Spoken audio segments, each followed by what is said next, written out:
Welcome to the Family Pictures Podcast. I'm Michael Branson Smith, and I'm here with my friend Jim Groom.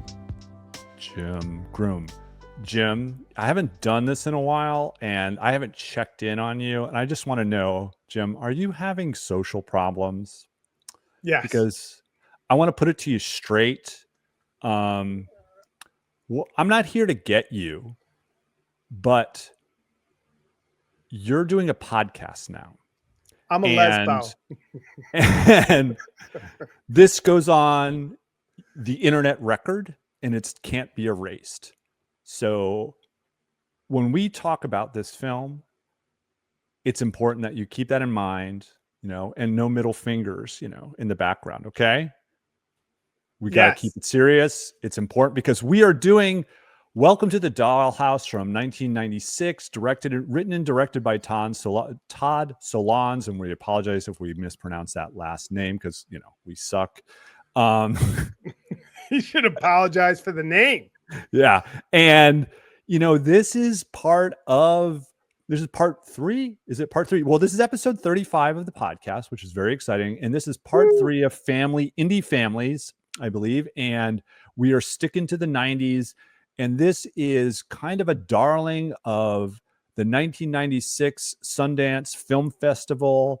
Todd Solondz had done only one other feature film before this and was very frustrated by the experience. And this film is definitely his probably most successful film. He's a pretty idiosyncratic filmmaker. We're going to do an interesting comparison, I think, to his writing to Harmony Korine, but it was a critical and relatively financial success. I mean, for an indie movie that cost less than $1 million, it earned $5 million. And, Todd Solondz is got this disposition that is also transgressive like Korine. But at the same time, he's been someone that I think has a sense of sympathy for his characters, where you saw Korine's characters in Kids and then his subsequent films where they're very transgressive. And I would say that Solondz's characters are also a bit transgressive. And in particular, we're going to meet Brandon, the kind of 12-year-old kind of rapey asshole in terms of his language, but he's 12. And we're going to talk about what that means to be role-playing a bully that is using language in a way that is intentionally out of touch with his understanding of that language, given his age. And so it is in that description of those that his characters, he has an eye towards sympathy towards them, not exploiting them, and not simply to exploit us as an audience as well and shock us. At least that's my sense of his characters. And so this is a world that he's created based on his experiences in New Jersey, the setting that's kind of 80s suburban New Jersey, just the bridge and tunnel crowd that lives outside of New York City, that is kind of always looking across the Hudson River, imagining a more interesting life. And what's interesting is, even though Solondz went on to make a good 4 or 5 more films, but each one subsequently had less and less success. And I think it's because his characters become even more misanthropic. And even though he's trying to create a sympathetic portrait of them, we're really, really struggling to latch onto them. Where in this film with Dawn and her, being punished as an awkward, preteen, basically in this film, we can have sympathy for her, even though she's kind of gets, abused. She reflects a lot of the abuse she receives. I think one of the things with Solondz' film, and not having seen the first, but having seen the one after this, Happiness, that's worth talking about, and we will, is this idea of tone and when he can get that right and when he doesn't and what that means. And that's something I was interested on this watch, having not watched it since it came out in the theaters. The other thing is, I don't know if you did this intentionally, Michael, but I wouldn't be surprised if you did, is it's so interesting to have just come off a discussion of Kids, which is, these feral New York City kids don't give a fuck. And they like, you know, just go on these rampages. And it's like documentary look at these skater rats who are kind of off their mind. And then you have this suburban New Jersey crowd at the same time who essentially wants to come into that New York City and integrate into it. And it's just an interesting kind of, you know, alternative viewpoint on the moment. And I was very interested in this film in terms of timing because it did a very good job of being both an 80s based film, but also seeming timeless. And the yodels obviously kind of gave me, and the ring dings gave me a hint. But the thing that sold it was the Debbie Gibson song that came out from 89. I was like, this is 89. It's exactly 89. The Debbie Gibson song gave it all away. But I like that he kind of kept this, while it was dated, it was also, you know, kind of seemingly timeless because he was older at that point. He was older than us. So he wasn't a kid this age in the 80s. He would have been a generation before these kids. And so it was interesting to see his take on it.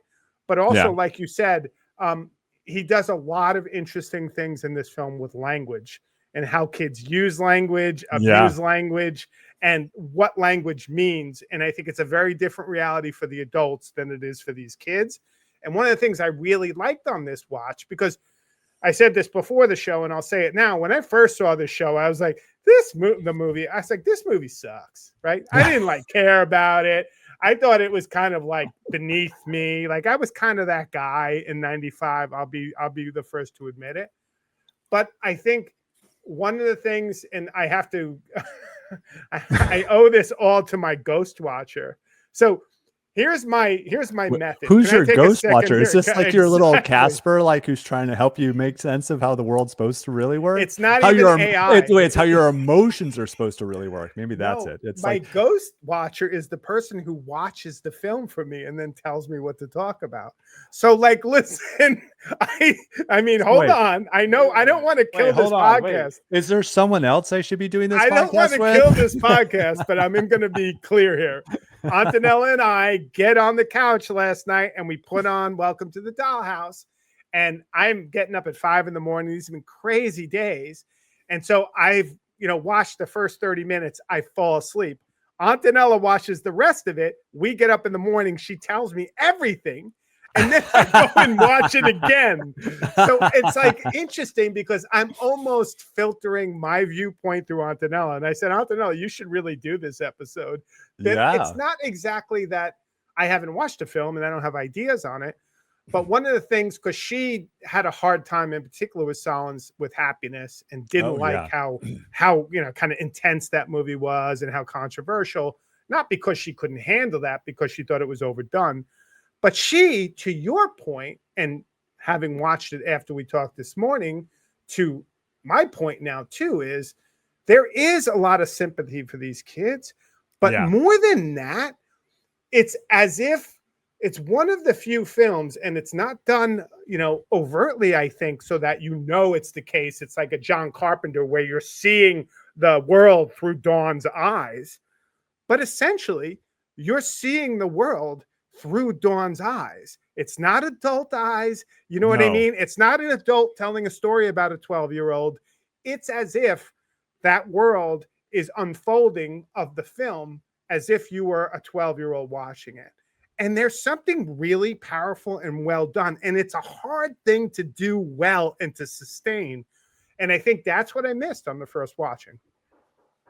And you know, what's interesting is it's not unlike Kids, where we get this intense point of view of these characters. But because Kids is so relentless and so intent on focusing on their animalistic behaviors, right? They are not to be considered good human beings as a result of this. But at the same time, we have characters that in this film are instead doing nasty things to one another, but they're junior high kids, and junior high kids are relentlessly awful to one another. You know, that's just the nature of the beast of being in junior high. And, you know, I read a number of reviews, Ebert and some other random reviews, and they were all talking about like, do you remember when? Because I could relate to what it was like being a kid in junior high in that era and being someone that was not well liked. You know, I was that type. I was a chubby, you know, kid. Oh, wait, my mother-in-law's here. Hi, Maggie. Deaf. She can attest to that. Yeah. And, you know, being this person who is chubby, and then you become a target. And this idea of a kid being targeted by an entire school and it being like allowed by the adults effectively, you know, when we're first introduced to Dawn in the film, where she's in the cafeteria and she's literally so tiny. It's like crazy how small she is. And she has her little tray with her beans and corn and it's little milk carton on it. And it's she doesn't know what to do with herself. She doesn't know where to sit. She has no friends in that space. And then it continues on and on this way where we see her by her locker, and her locker is just filled and surrounded with graffiti with massive lettering, Wiener dog, you know, and talking about lesbo, ugly, all this stuff. And God. She's clearly been, they draw a classic target on her locker. And this is so different. Like if we think about how, just 10 years earlier, how a geek was treated in the context of, say, like The Breakfast Club. That comes up, or even 16 Candles. Absolutely. And 16 Candles, yeah. The Anthony Michael Hall characters are just so much different than this. Like they're not... Yeah. He still has his panache as a geek. He's still super confident in who he is. And that's not the truth of being a geek. The truth of being a geek is having zero confidence in yourself. And then as a result, and this is one of the things that's so interesting about the Dawn characters. She gets all this abuse again and again from all these different, kids in her lives and even her parents, which we'll get into. And she constantly parrots that abuse back at others. So she's experimenting with it because she's trying to, take some control, have some agency, in her own life. And the way to do that is to try to see, like, what does it mean to use these naughty words against other people that have been used against me? What does it mean to think about sex the way that other people have thought about sex and make sense? Like, Steve, look at my fingers. Look at my fingers. You like my fingers? Yeah, they're great. Yeah, that's nice. Whatever. No, but that's a reference to her, like hearing from what was her name? Gina Not Friedman. Understanding what finger fucking meant, and so she was like, "Oh, so Steve, do you like my fingers?" Like when she's trying to figure out on her bed what to do with the fingers.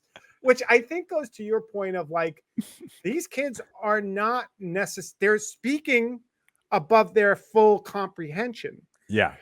So they're feral kids in the making, right? But they're actually fully not comprehending these concepts that are out there, and it's just assumed it. And even the kids who might be saying it to you, you can't fully assume they understand fully. Yeah. And this idea of going all the way, and it's like, do you mean intercourse? And so like there's this whole sense that the language here is one of the biggest obstacles for a kid to actually understand themselves and to fit in.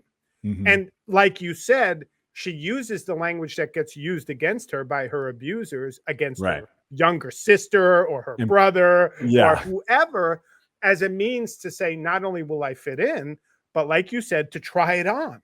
And really experiment a little with it. And I really like that this time around as I watched it. And actually, I almost watched the movie twice in the last 2 days. And it actually holds up to a quick second watch because there's so much happening. You miss a lot. You know what I mean? Yeah. And one of my favorite relationships she ultimately has is with her brother, and they're like so caustic because they're brother and sister. But at the same time, he's kind of rooting for her. And so the brother, she's 12. She's a first time 7th grade. She's in junior high. We're not given the trappings of this is the first day of school, but you get a sense like it's the beginnings of going to 7th grade. And she's like instantly a target. And, there's many conversations she has with her brother, who's now in high school, and he's equally awkward. And he's played by Matthew Faber, who sadly died at age 47. I didn't know that, which was kind of crazy. And by the way, none of these actors became big stars. Many of them had careers and success in various places in television, but this is not one of those films that also led to breakout stars or anything like that. Exactly. Brandon was the closest, I think. Yeah. And so anyway, one of the first conversations that you kind of alluded to is Mark is at his Commodore, his like Apple IIe. It's Apple IIe, exactly. And he's doing computer science, right? That's like the extent of the description. I love that. And I was like, wait, is he doing and at that era, he would literally be like writing BASIC. Probably, right? A COBOL. Or COBOL, not on an Apple IIe though. Yeah, exactly. Sure.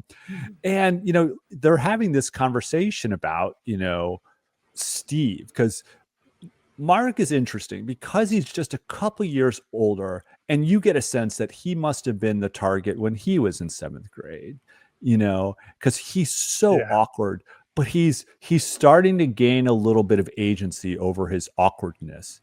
Like, and he's seeing the way out through college. And so he's obsessed with like preparing for college. And, there's this funny moment where he's reading the equivalent of like a Dear John letter from his former girlfriend, from his summer girlfriend. Summer camp. Yeah. And she's like, are you into me or not? Like, if you're not, fine, and he's like, basically whatever. And he tells his sister Donna, it's like, she asked something like, do you think about girls? And he's like, oh, no, I want to get into college. And that's like kind of how he talks to her. And there's all these moments where he does these things where he like you said, do you mean have intercourse? And he's like, duh. Exactly. And the rights and the ding heads and all these kind of ways that he interacts with his sister, that's so honest, of just being silly young, and just the way that like you just approach the language of this film, seeing that it is very immature. Yeah, but it's also, to your point that you made, it's very real. Like, there are throwaway lines that I really felt like that's how my brother or sister would talk to me. Like, there's a moment when she is looking for her brother. They're at the 20th anniversary, wedding anniversary we'll get to. He's adjusting a speaker for the sound system because they're playing. Yeah. And she comes up to him. Have you seen whatever his name is, Steve? Have you seen Steve? And he's like, leave me alone. I'm working on this thing. Like, this whole, like, very rough with her. But like, for me, it's like exactly what my brother would say to me if I bothered him when he was in the middle of something.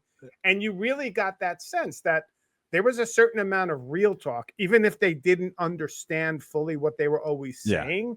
You felt like, Solondz had really, at first, what could have seemed like very scripted and very theatrical or dramatic, over the course of the film becomes very grounded and seems like a very basic element to the alternative 13-year-old vision of middle school or high school than you get in something like 16 Candles or Breakfast Club. And I think this film not only plays well against the kids, it plays beautifully against all the John Hughes movies we watch. Exactly. Yeah. And that's one of the things that's so interesting about this. It's like geekdom had a regalness in 16 Candles, and they had their cool secret communication. Like, you think of like the John Cusack character communicating with the Anthony Michael Hall character with their third friend who I can't remember, and they're like, making the bet with him about getting, Molly Ringwald to make out with him or whatever. And they're like, they want evidence, and they're like, videotape, there's all this really fun language that's used, but it's too poetic and it's too perfect. Whereas this is all awkwardness. It's no, stop, lesbo, faggot, and it's all this nasty, like, and it's all this,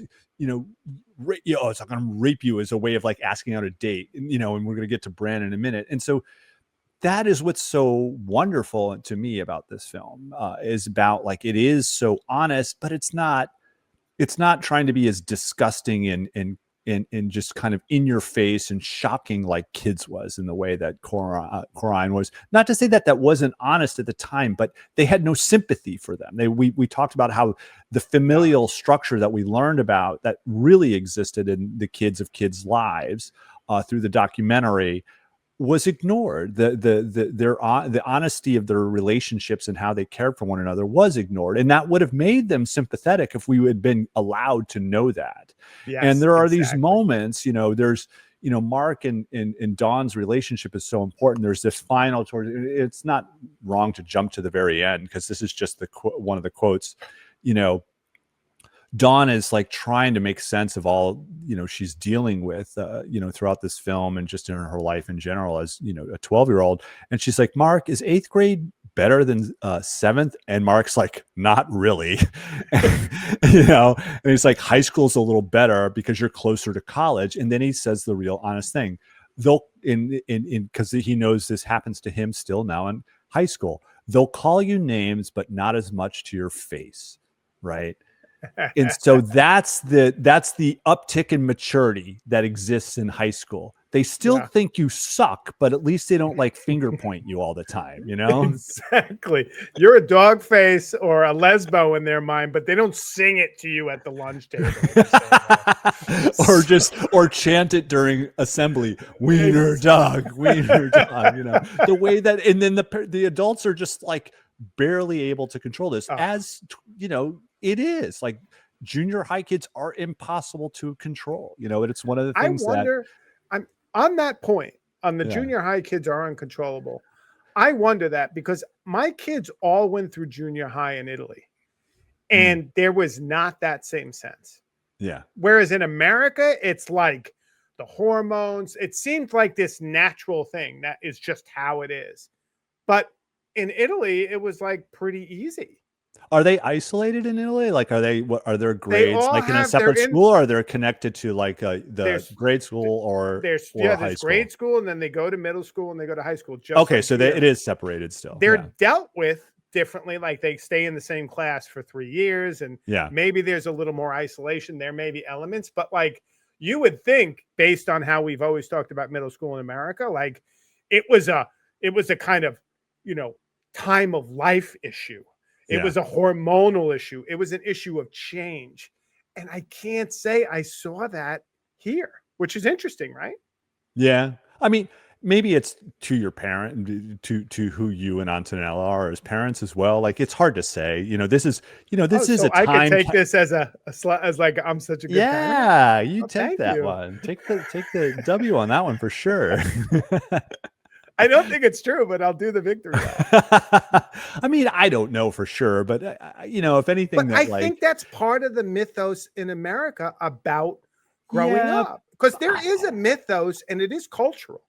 All kids grow up culturally different, I believe. I don't think everyone's at a similar stage across where they are. I think your cultural determines, like in this age, for some reason in America, we've decided you're going to go batshit crazy for these 2 or 3 years and then pull it back in. And I wonder why.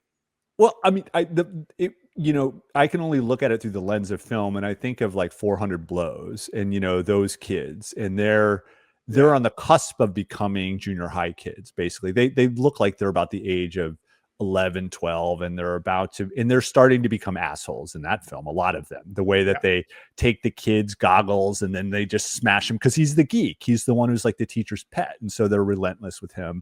And so that's the French version of About to Be. True in Amarcord too, a little bit. Yeah. So, I mean, I think you're a great dad, Jim. That's this is really. That's what I wanted. On to the show.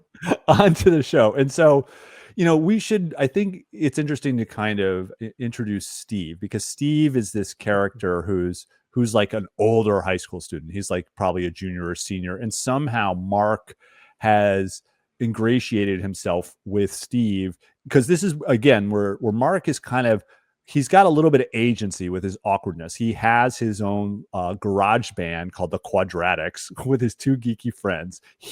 Mark plays the clarinet. His other friend plays the drums, and another friend is on the keyboard. And it's a classic 80s, like super synth keyboard, Flock of Seagulls kind of keyboard, and so he basically is able to trick Steve into joining the band, who's actually a good lead. In the band. He can actually play the guitar and he can sing really well, and then everybody gets to follow him, and they all sound much better as a result of him, because he's going to help him with his computer science, so he passes, right? And so that's the transaction. So Steve is navigating the transactional nature of social capital, which is interesting, and that I think is what he's trying to relate to his sister a teeny bit. It's like, and she tries that out too, which is kind of interesting. And Mark does too, to your point. Like Mark says, look, Steve's really popular. He's really great for the band. Like he's gonna, he's for me, social capital. And so I can use him like that. And I'll tell you, the Steve character is great because he kind of, as he arrives into the household of our protagonist, Dawn, Dawn hears him singing. And, I mean, as if it's like a siren call. Exactly. The siren song. She just works her way to the garage. And immediately she's in love with him. So I have a funny story here. So I'm talking to my ghost watcher, Antonella, this morning, and she was like, that whole scene when Dawn goes to Steve and she's, transfixed by him later on the bed, and when he's talking, and when she makes him lunch with the yodels and all that. God, yeah. Or just like she tries to be the doting wife and he's the ignoring husband. It's so great. Whatever. She's like, that's how I used to feel about the guys who were the Vespa crowd, who were 3 years older than me. She was like, it was real for her because she was in middle school, and there were these high schoolers who would ride Vespas around Trento. And she was like, I was like Dawn.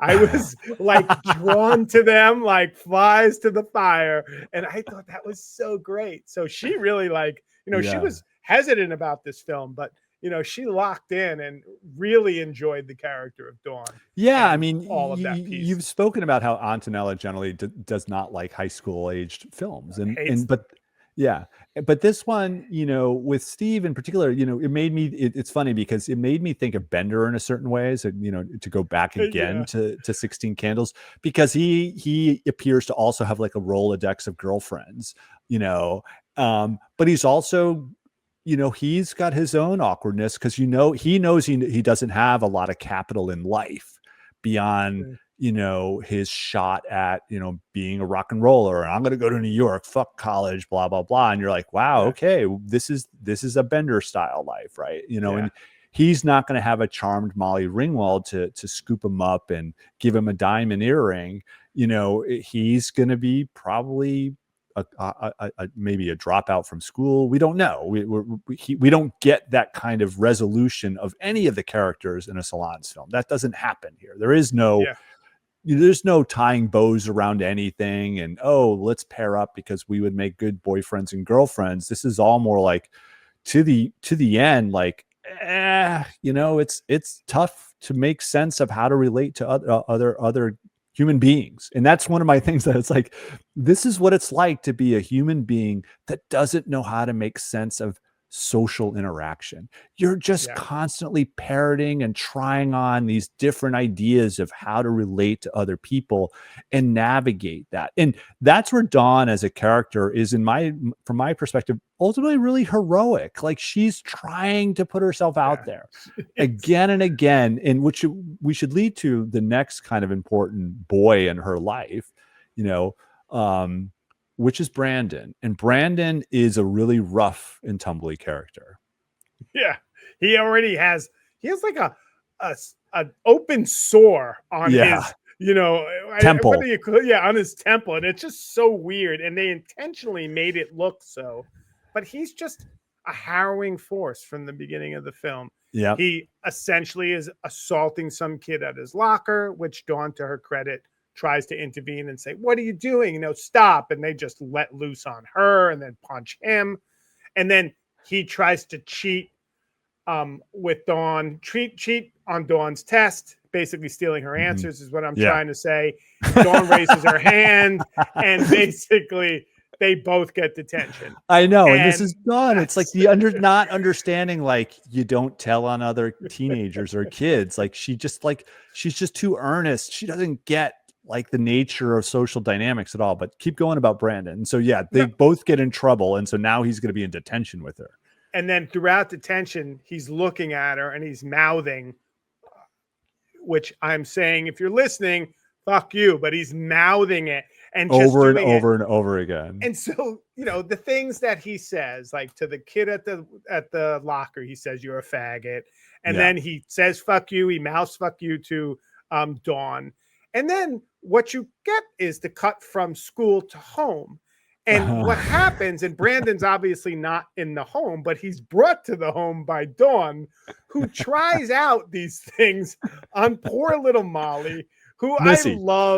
Missy, I'm sorry, who I love, because she opens up the scene when they first go cut from school to home, and she is just, pirouetting around the front yard. And then the brother is playing with the quadratics in the garage, and everyone's there but Dawn, which is kind of like Dawn's lot in life. She's left out of essentially all the parts. She's got that classic, whatever it is, middle child thing, I guess they say.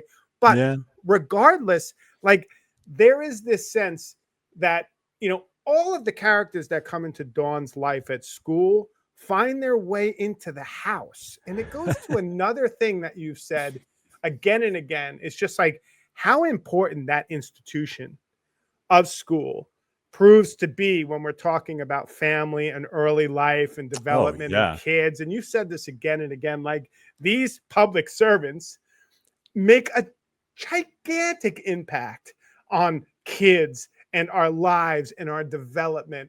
And, I both think it's, the most noble calling, the idea of being a teacher, but I also think it's like, a tremendous amount of responsibility. And we saw that in another episode we did recently, Weapons, with that teacher who's such a great, interesting moment of both a fuck up, but a really good teacher. And how do you balance those two? But anyway, all this to say that, Dawn and her relationship with Brandon is not only just a developing relationship over the film, but like with everyone she comes into contact with, Steve, her brother, whoever, it's also a transaction of language and of like learning how to act with other people and trying it on and testing it out. And I know, like, when she said shit face after Steve said shit face, I'm like, I did that same thing. But for me, it was like, "You're a dick with arms." My brother once said, "You're a dick with arms." And I thought that was the greatest thing ever said. And I called everyone in my friend group for the next 3 weeks, "You're a dick with arms," till they caught on virally. And everyone was calling everyone else a dick with arms, because that's kind of how language works, right? Like, when you're a kid like that, like, you're looking for these things that somehow maybe there's a key in that word or in that it'll phrase. Resonate. You want to, it's because and you'll fit in, and you'll resonate. You want to resonate with these characters. And I swear, you talk about how she brings Brandon home, and you haven't mentioned how it actually happens. She's at dinner, and we're going to talk about the family dinner, because there's so much to unpack about family dinner in this household. But this moment is, she's like staring down her kind of spoiled little sister, Missy, who's clearly the favorite in the family. And, she's cute, and both she, in comparison to her two siblings, her older siblings, Dawn and Mark, who are incredibly awkward. And everybody that's outside this family would be like, "How the heck did you end up with that one?" Because these other two, they make sense. Dawn and Mark, they make sense. I look at you two, Marge, and what's his name? The dad's name. It doesn't matter. You two, I get how you had these two kids. Missy, I don't get it. How did you get that one? Because she belongs in the cheerleader movie. She's like perfect, She's perfect, and everybody loves her. And yeah. another thing, my ghost. Oh, wait! I got to finish. The whole point is at dinner. Come on, she's mouthing fuck you" to her sister, who's blissfully ignoring it, but it's just so funny because it's like wonderful. A skip later. It's great. I mean, and that's a whole scene where basically, the sister, she says something to the sister. I think she calls the sister a lesbo, which she got called. Yep. And then she goes in and tells her mom, hey, Dawn called me a lesbo. And then the mom says, come here, Dawn. They start fighting. And then the sister sits down on her couch, basically steals her real estate, which is one of the greatest things you could do as a younger brother or sister. And switches right to the Home Shopping Network, and starts walking dolls for sale. Yeah, it's great. So good. I mean, and Todd Solondz' like choices of media throughout the film are actually really interesting. That's a whole aside we could get into. But I think what's good is like we should start to introduce the family unit beyond. So we've introduced Mark, who's the older brother, who's super awkward. We've introduced Missy, who's like the cute as a button little sister who literally prances throughout the film. The whole thing. It's great. Yeah. Be a great animated GIF. Yeah. And everybody loves her. And she knows she's loved, and she takes advantage of that and sticks it in particularly into Dawn's face again and again. But we also have Marge, the mother, and the dad is, what's his name? Is Harv. Marge and Harv. And so we hear Marge's voice. We actually don't see her in that first scene where Missy uses her mom to abuse her older sister and take advantage of the couch real estate, as you described. But it's at the first family dinner that we finally see Marge and Harv.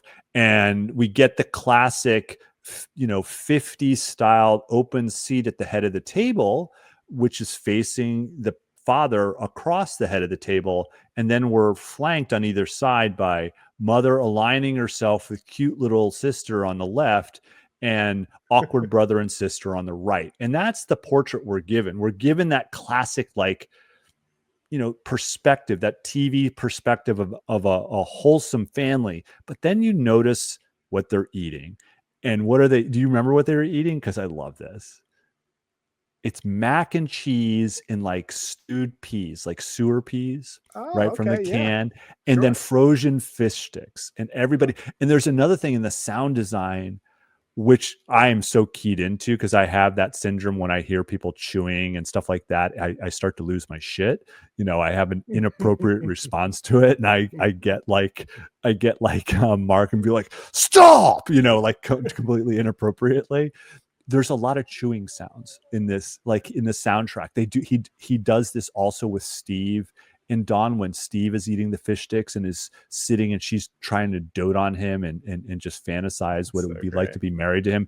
But all we hear is Steve chewing, and it's disgusting. And this is also happening at this dinner table with this gross meal.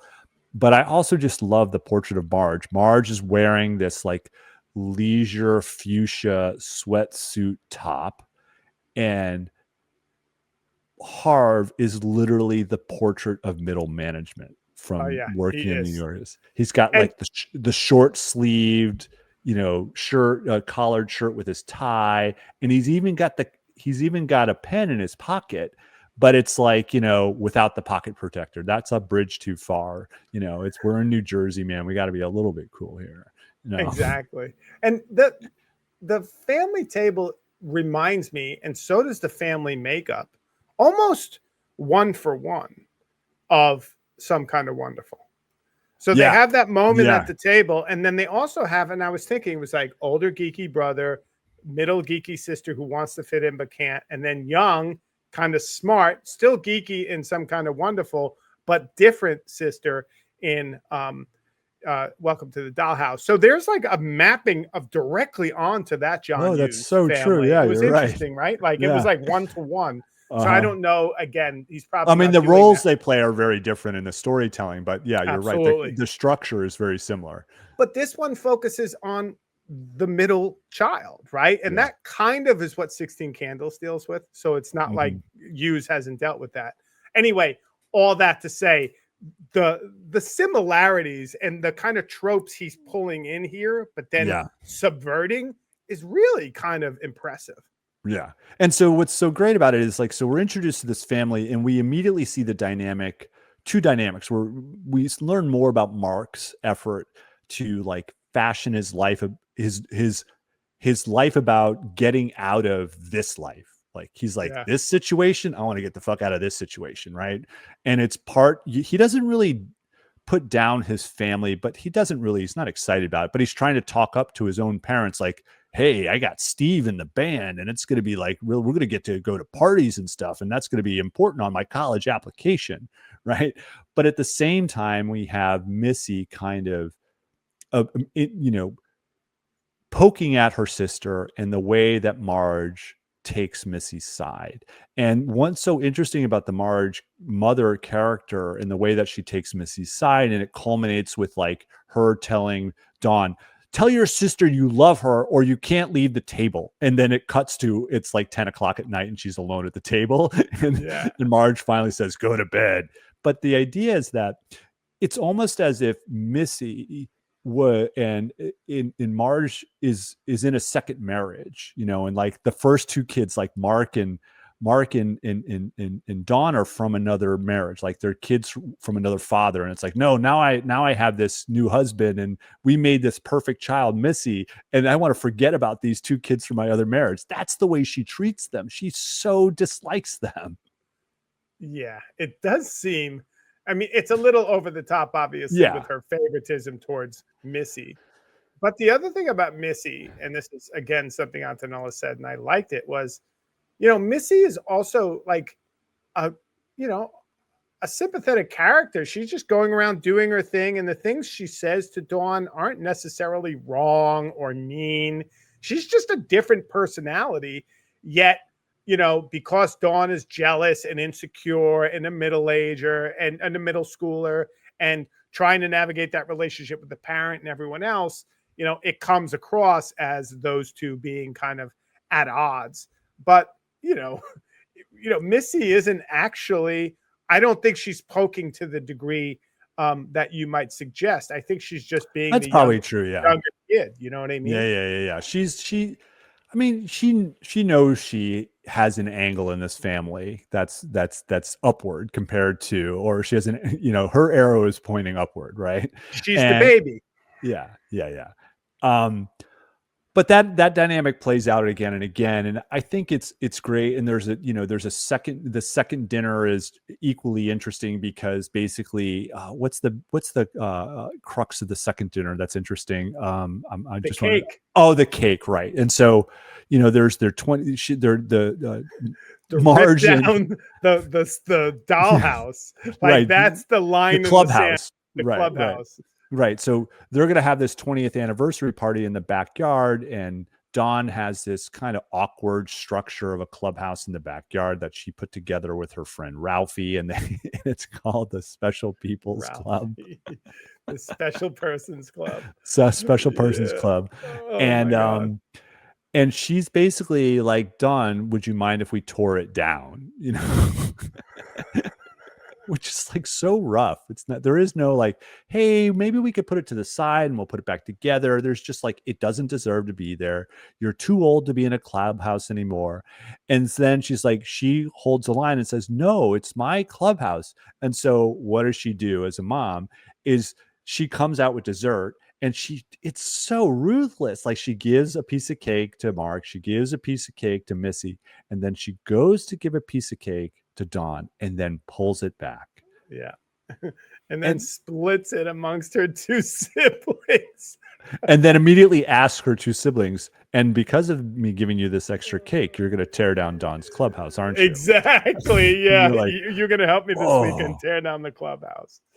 And one of my favorite quotes is like, this is where Missy is like, I mean, I guess she's needling. This is one of the examples of where she's needling. And because she has this thing, she's like going to her mom, like, Mom, but I didn't do anything wrong. And then Mom's like, I know, just Mark and Dawn. Yeah. Like, but that's, I mean, also like the youngest. I'll have to say though. So one of the words in this movie that really, I guess triggers my own childhood is Dollhouse. So at my house where I grew up, and I grew up in a house, we had 7 kids, big house, that my mom built an extension on to deal with all the kids. It wasn't as big when we started because the family wasn't as big. But in the backyard, there was a dollhouse, what they called a dollhouse. And I don't know, this house is built in like the 30s, 20s. I don't know if they had horses out there, but it was kind of like a little horse stable, but turned into like a little house. Oh, and wow, we would go out there and play house and when we were kids. And then as we got older, we would bring girls in there or boys in there, and we'd have that.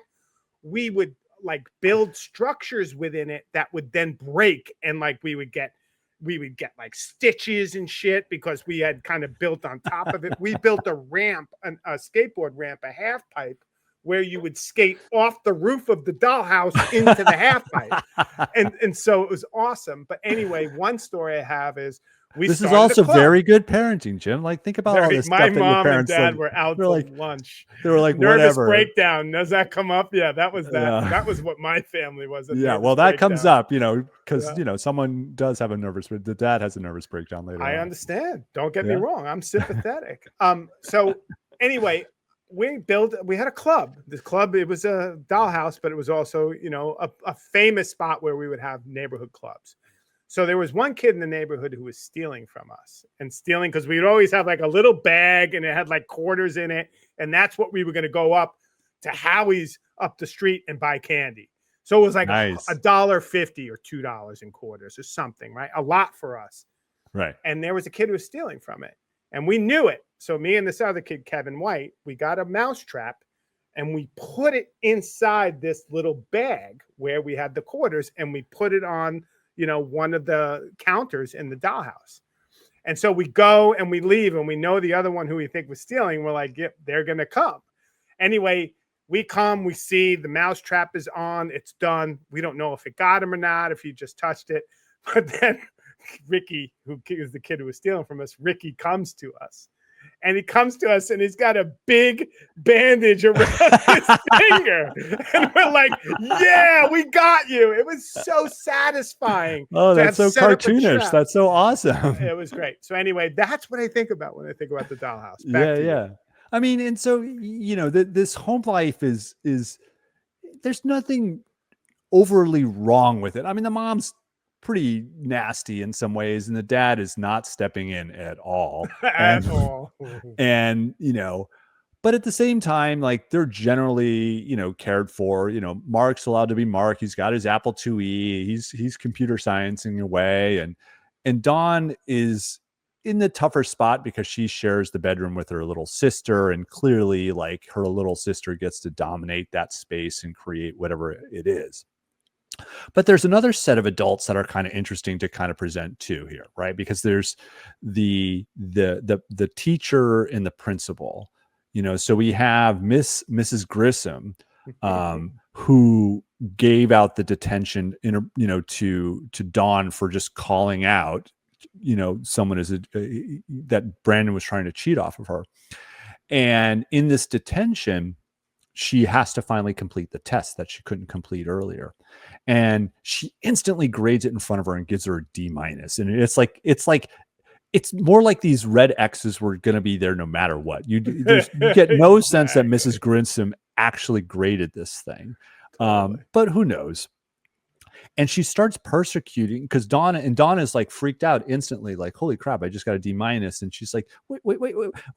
And then this awkwardness is so real and earnest and honest. It's so great. And she's like, but can I try again? Can I do it again? And she goes, stop grade grubbing. And then she says, like, grade grubbing is beneath you. You know what? You need to write me an essay for tomorrow about dignity. And then she makes her read this dignity essay in front of the class. And she's literally talking about, like, grade grubbing is not something I should be doing. And it's really something that's beneath me. And we should never grade grub. And that's what dignity means. And trying to make this connection, and it's really funny. And at the whole time, Mrs. Grissom is going, louder. We can't hear you. And she's just brutal, ruthless. And there's this thing. And then the principal as well is so wonderful because he's like a Reagan-esque, like, PSA, running PSA. But there's this great thing. So she gets in trouble for doing a spitball during the assembly and hitting a teacher in the eye, which is really funny. But then she's like, her parents have to go to the principal's office, and this is where those quotes, which I was parroting from in the show opening, of like, where she's like, Dawn, are you having social problems? And his line reads are like from an ABC after school special, like PSA. It's like, and he says, let me put it to you straight. We're not here to get you, but you're in junior high now. And this goes into the computer on your record. Another couple years, and this goes on your college transcript. And the best thing is, as he's saying all this, Brandon and his friends in the window outside are just going, fuck you. And so this is this great thing is, so even though they're trying to be important in parents that have something to say, that's like this fuck you, they're like saying like it's bullshit. And we know it's bullshit because there's also the classic kind of Bueller-esque daydreaming students from, Ferris Bueller's Day Off, when everybody's ignoring all the conversation or all the questioning that's adults are doing. And over the PA, again, the principal, drugs have been found in the lavatory. Drugs are illegal. And then we get the literal Reagan "just say no" quote. It's true. I'll tell you, well, it's interesting too. You have the just say no, which the principal does, which is kind of great. And that scene, some of those scenes, that comedy in there remind me of Election. That another kind of, high school film with Reese Witherspoon, which is just amazing. I love Matthew Broderick. Yeah. Oh yeah. It's just brilliant. So that there are moments of that. But when Miss Grissom is reading Dawn the riot act and calling her a gray grubber, behind Dawn is a red, very bold poster that talks about crack cocaine. So you get like everywhere. And to your point about Solondz' use of the media, right? Everywhere there's these kind of, senses of what you would see and what you would experience in this space. And he doesn't draw it out like, oh, stop on the crack cocaine and then go to her. It's just part of the kind of fabric of the world in which these kids are living. And kind of that kind of, these teachers and the principal, don't come off well at all. Can't think of an adult in this film who comes off well. Can you think of one? No. And what's funny is, like, I was trying to think of anybody who comes off well, right? Yeah, it's true. And and I think the only two characters that come off well in glimpses are Steve. There's this wonderful scene where Dawn has somehow gotten, herself in the bed, because Steve is actually nice to Dawn. So the siren call of Steve, occurs. She loves him, and he loves that she loves him, and so he just feeds it. Yeah. And so he's actually, he knows, he's a smooth talker, and this is good for Steve. He knows how to navigate socially, and so he's trying to get help on his computer science homework from Mark. But he's waiting for Mark to come back from wherever in the house, and Dawn has like entered the space, and he's looking at all these pictures of him that were taken by one of his Rolodex of girlfriends, and he's like, "Yeah, that was a good use of that relationship, because he got all these photos of himself that he could use." Like, "Oh yeah." And that he could use for his first album cover. That one, I think I'm going to use that one. It looks good. I'm in my vest. He's with the one no when shirt. he doesn't have a shirt. He looks like a warrior. Yeah, from the Warriors. Yeah, totally. And so Mark comes back in, and he's like, "Get out, you suck." Like, get it, like he always is with her. And this is very much like Dee Dee. And if you recall in Dee Dee, when like Dee Dee's mother comes in while the friends are over, he's like trying to push back and say, "Mom, get the hell out of here." And Steve is similarly like, "Dude, chill out." She's like, "Just hanging out." And then what's so great is like, Mark's like goes to get his mom, and Steve's like, "Stop being a fascist." Say that exactly. And back Mark, when that word meant something. Yeah, no kidding. Jesus, never mind that. Jesus is right. And so the great thing is Mark relents, and Steve is the first person, and probably the only one, that really defends Dawn in this entire film. I mean, the only other one that I kind of allude to is the Brandon relationship is kind of interesting. So there's this really, I agree. this language, he's the bully that's bullying a girl because he likes her kind of trope going on here. But the way he does it is so Todd Solondz. It's like it's pretty relentless. He's like, there's this moment after the detention, and he's so mad at her. He's like, at 3 p.m. tomorrow, I'm gonna rape you. Right. And it's like, but at the same time, the way that rape is being used, it's this way that language is being used. They don't really know what this means. Exactly. And so and so today, now you wouldn't be able to get away with it, not only in, storytelling, but even as a 12-year-old, you wouldn't be able to get away with not knowing what that means to be that aggressive. And even though he is really aggressive, he uses a knife, which is kind of nuts. But at the same time, when the next day, because the rape is called off because of a guy emptying the trash in front of them and she runs away, he calls her on the phone at home and says, like, it's on tomorrow. And she's like, okay. Exactly. Yeah, she submits to her fate, right? It's yeah. And so you can't escape it. Yeah, and they go to this kind of abandoned lot, and this is where Solondz does this thing where he makes his character sympathetic, even though Brandon is this terrible kid.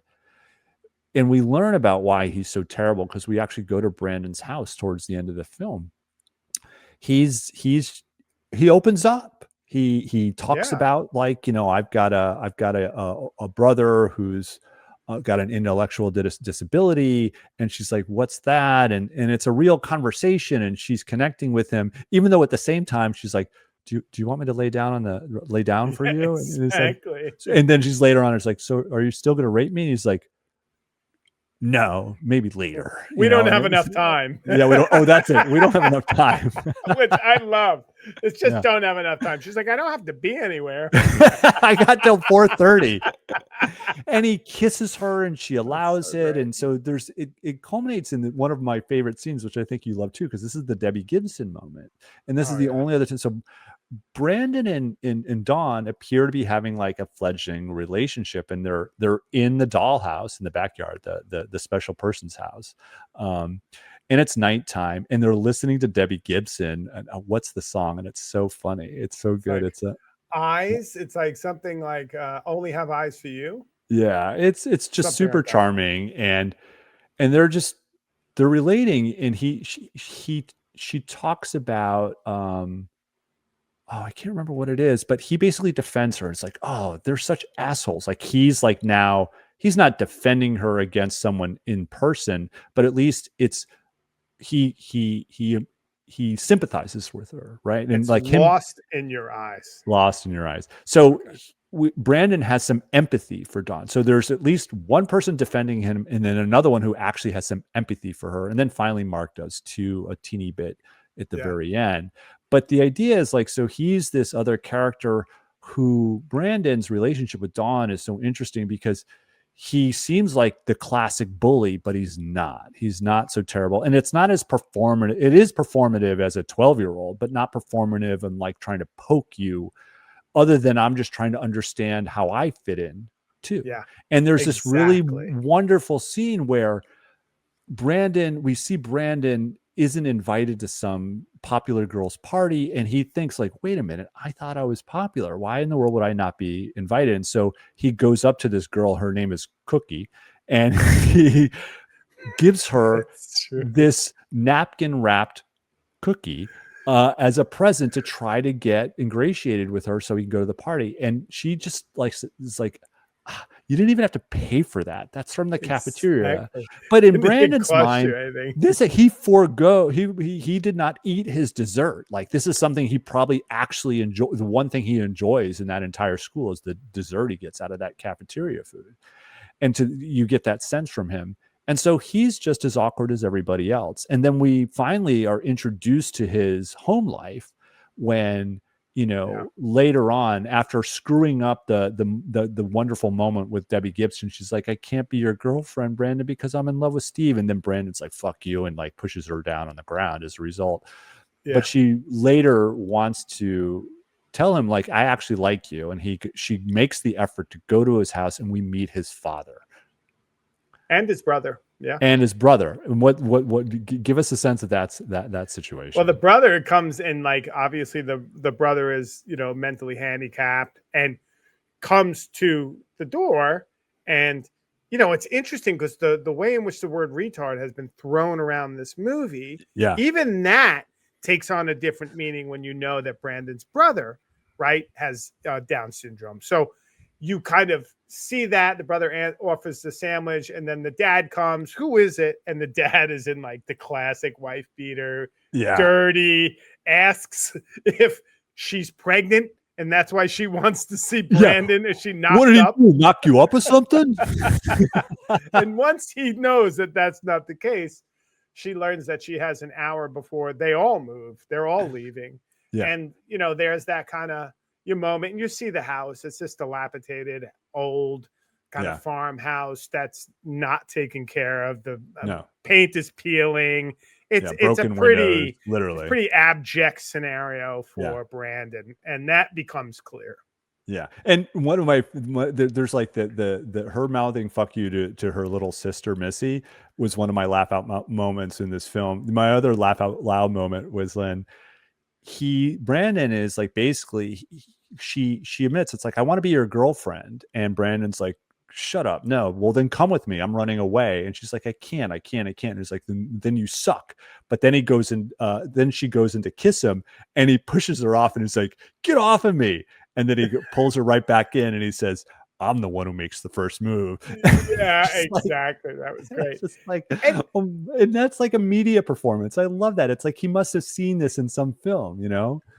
But we're missing, right? So we're not missing anything. But the reason why she can't run away with Brandon is that Missy has been kidnapped. Yeah. And so she's doing this all. And this is the piece that is a little odd.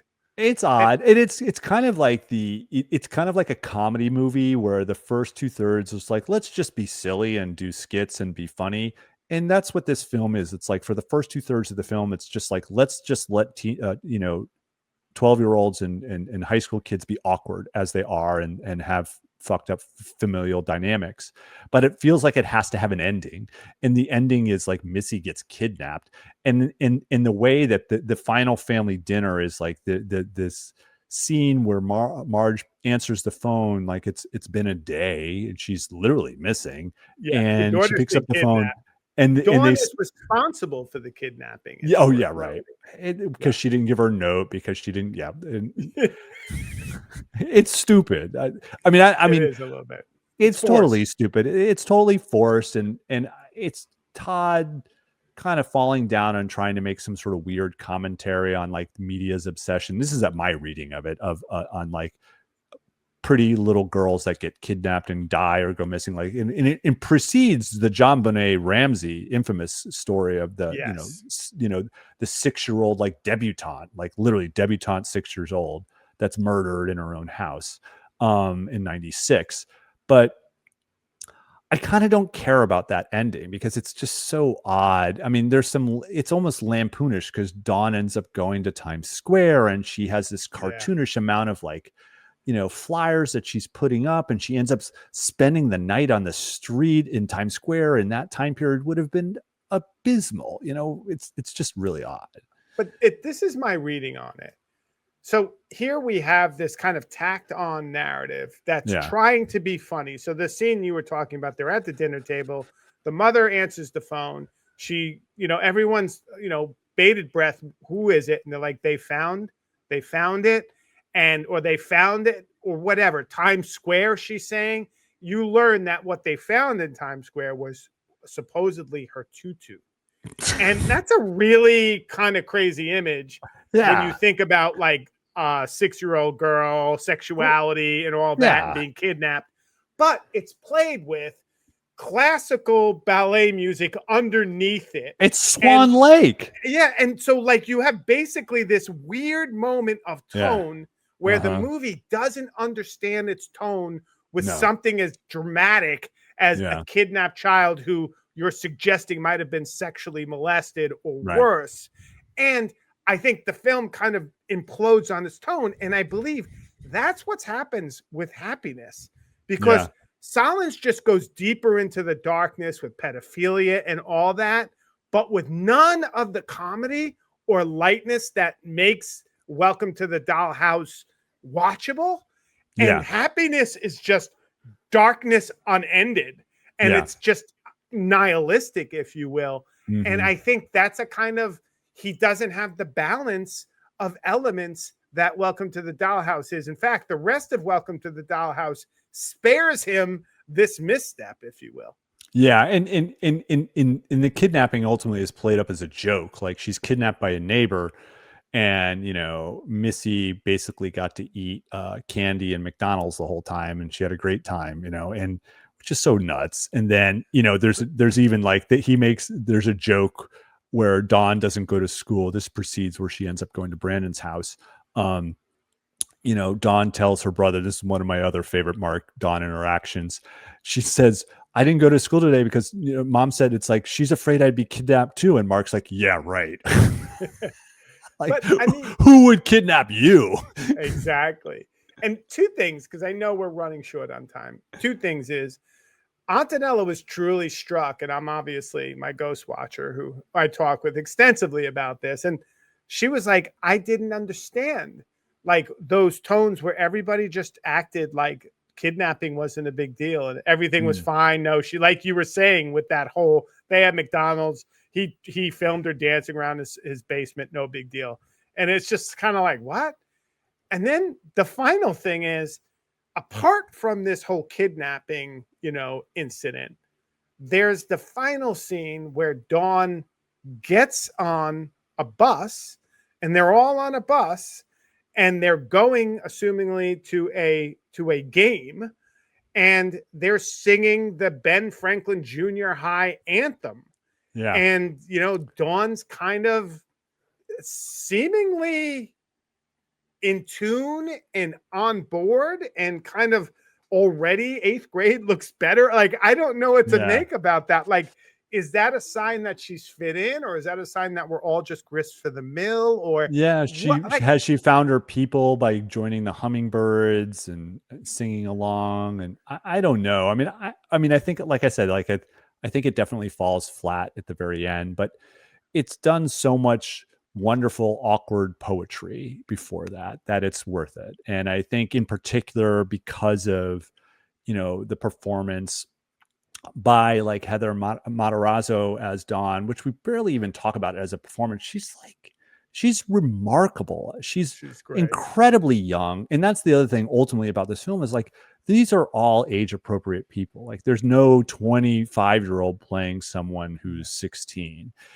She's clearly very young, and she's just like pulling so much out of herself to play this awkward person. And we didn't do a lot of production notes on this film, too bad. And I would have loved to actually have heard an interview with Heather about the making of this movie and as an adult, like her adult perspective on that character. And maybe it'll be something we can look up later and just bring it in just for a moment, because it's such an incredible performance by such a young actor.